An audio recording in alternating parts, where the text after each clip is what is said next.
Yes, if you told me this episode would have an acidic ocean monster grab Tempest baby and Sue turning into a tree, I would have said, You're out of your mind. We have a lot to get to in this absolutely batshit episode, and if you want more of these in-depth videos, be sure to like and subscribe and leave a comment on your thoughts and theories. Now it's time to find out what's in the box. What's in the box? There's our future tree girl, Sue, who last episode began receiving transmissions from the voice, a voice which may or may not be Saul. Up until this point, no one in the tropical zone has heard this voice, which likely has something to do with the electromagnetic field in the area, but as soon as Grandma came online, wouldn't you know, the voice has come back. Has she disturbed the EMF field? Is this a coincidence, or is this the voice somehow connected with the ancient androids? Sue has gone from staunch atheist to true believer after last episode. She received a vision from this voice after praying to Saul for a way to save Paul. She's on a mission to find the pentagonal box Paul found, which may contain a seed that will grow the tree of knowledge, thereby fulfilling the pentagonal prophecy. And with it he will lead his people to the tree of knowledge, and all who eat from it will be made pure. The voice has been prompting her to, quote, plant the seeds. Meanwhile, Father, Holly, Lucius, and Marcus are on their way back to the colony after Vril went into a rampage last episode. Lucius has a deep hatred for Marcus, who believes him to be a false prophet.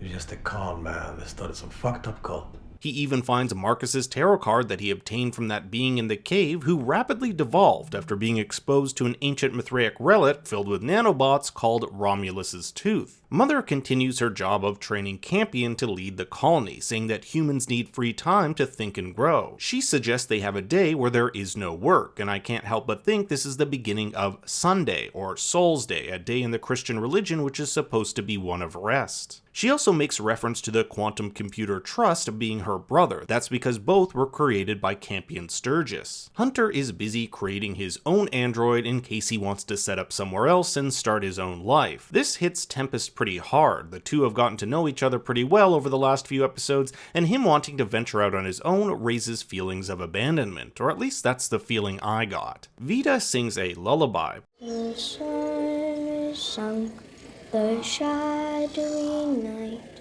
is raining in your room. It's the same lyrics Ambrose said to Sue way back in episode 4 of season 1. The sun is sunk, the shadowy night is reigning in your room. This is an old Mithraic hymn, one which all Mithraic children know, but back in episode 104, Sue didn't recognize it. It was an instance in which Sue feared she might be caught as not being a true believer. It's ironic then that at the end of the episode she ends up singing it to Paul. The growth of Tempest's baby has accelerated rapidly. Again, could be a coincidence, but this seems to have coincided with Grandmother coming online. It was even hinted at by Mother last episode. It's livelier than usual. Don't worry.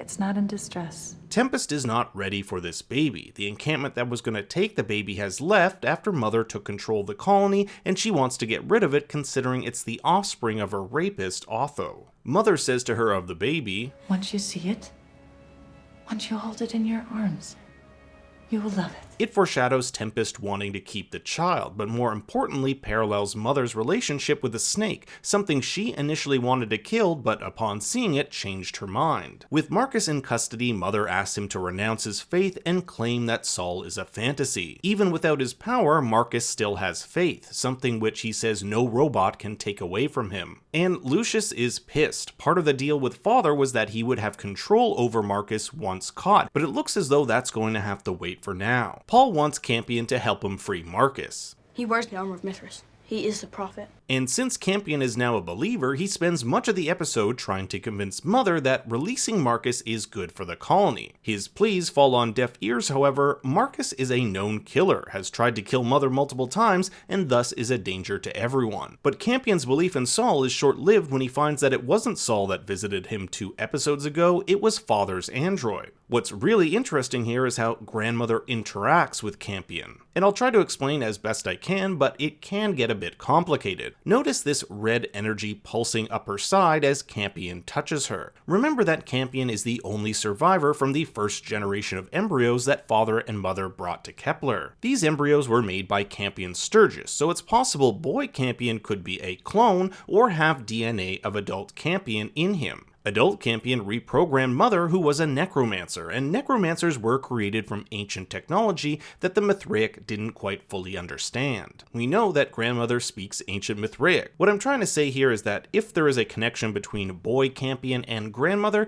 it's Adult Campion who is the link. Mother discovers this android and immediately sees it as a threat. She's not dangerous, Mother. You said the same of me once. She and Grandmother both run on a dark photon processor. These dark photons are essential for the functioning of necromancer abilities. As we'll find out later, Grandmother's hardware is, quote, identical to Mother's. However, Mother was made as a weapon, and we don't yet know what most of Grandmother's anatomy was designed for. If Mother was designed for death and destruction, remember she was only reprogrammed by Campion to be a caregiver, then Grandmother was designed for growth and healing. Remember that she was able to essentially grow herself back together. Tempest's baby grew faster upon her coming online, and Campion says of her Botanitech technology that they could grow anything. Cities, ships, giant androids. The only real reason Mother keeps Grandma around is to hook her up and extract data. Perhaps she may hold answers about this planet's connection to Earth and that mysterious voice/signal that's been plaguing them. Sue visits Marcus, who's strung up just like Tamerlane and Cleaver were before him. She's come to tell him that she's now a believer and that she and Paul aim to break him out sometime tomorrow. But more importantly, she says of Saul, okay, he's a signal, he's a transmission only certain people can hear, and it's coming from somewhere on this planet. Sue will try to open the pentagonal box using a laser, but this makes the serpent go nuts. Either the serpent does not want this tree to grow, or it senses it needs protection. What do you think? Father finds this image of an aquatic creature depicted by Grandmother. Either Grandmother is predicting the future and what's to happen to Tempest, or this is a memory of a species that was around when Grandmother was. She calls Father her partner and questions why he isn't wearing a veil like hers. But when Father tells her only a few hundred humans are alive on the planet, Grandmother suddenly shuts down.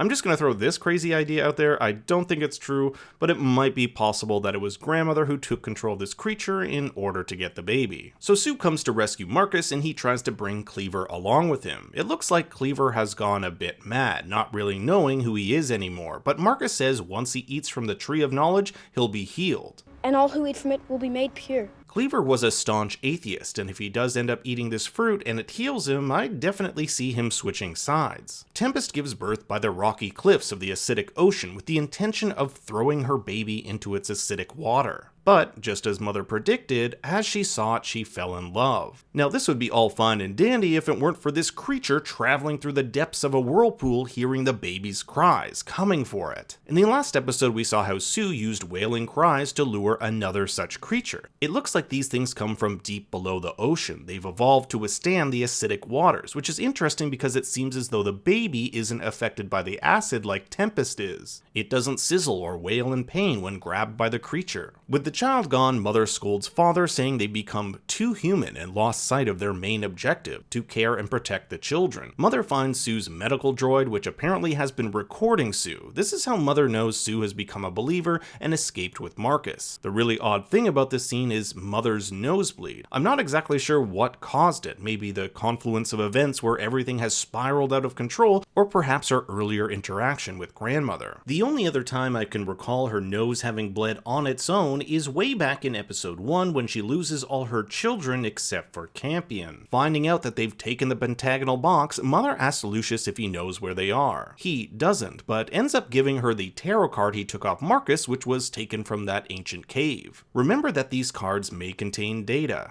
These could contain data. Lucius says the card is a warning. Maybe it's a warning not to plant the tree. That's why this cave dweller was holding on to it. He doesn't want what happened to them happening to anyone else. The card also seems to have the same Mithraic writing that was found on Grandmother's veil. At their camp, Sue and Paul pull a wishbone and they wish for their prayers to come true. Yes, they will find that tree they've been looking for, but at what cost? The key to opening the box is singing this Mithraic lullaby, and when Sue picks it up, it absorbs into her body, creating similar vein patterns that afflicted Marcus, and that can also be seen in the introductory credits. Sue, holding Paul in her lap, was foreshadowed in a dream sequence way back in 201. As if compelled by some force, Sue wildly begins to dig as we hear an increasing heartbeat. It's heavily implied here that Sue is basically digging her own grave and planting herself as the seed that will turn into this tree. And I can't help but think of this quote all the way back from episode 106. I think everything has a soul. Even mother and father.